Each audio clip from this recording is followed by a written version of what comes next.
এই শোন, সাথী তোর নাম? ম্যাডাম, সাথী আমারই নাম। আমি সিটি কর্পোরেশন অফিস থেকে এসেছি।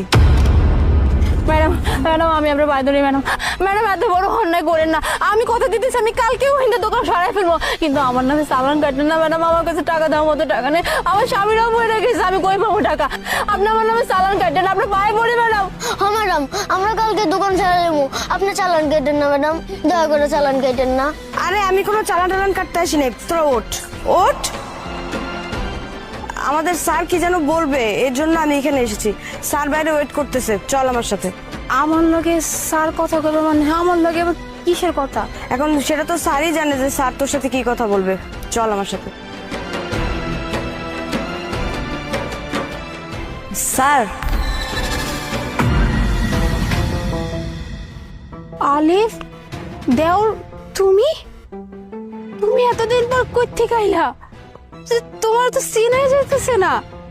তোমার বেশভূষা তো পুরাই বদলাই গেছে। তোমার তো মস্ত বড় অফিসার লাগতেছে।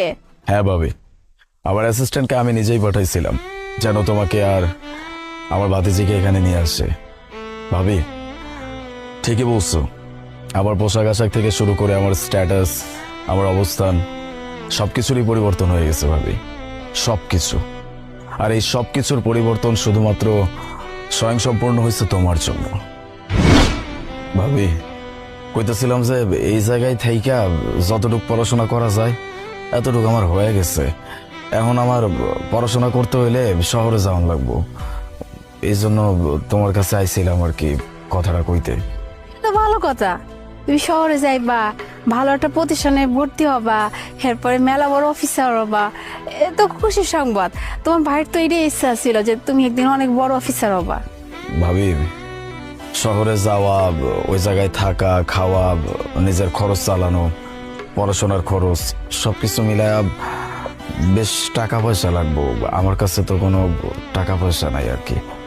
আমি জানি তোমার কাছে তো টাকা পয়সা নাই, তো খারাপ। আমি আসলে ওই যে তুমি গতকালকে যে ফোনে কথা কইতেছিলা না, আমি শুনে ফেলাইছিলাম। আমি তোমার লেগে যে এই কটা টাকা জোগাড় করছি, ধরো।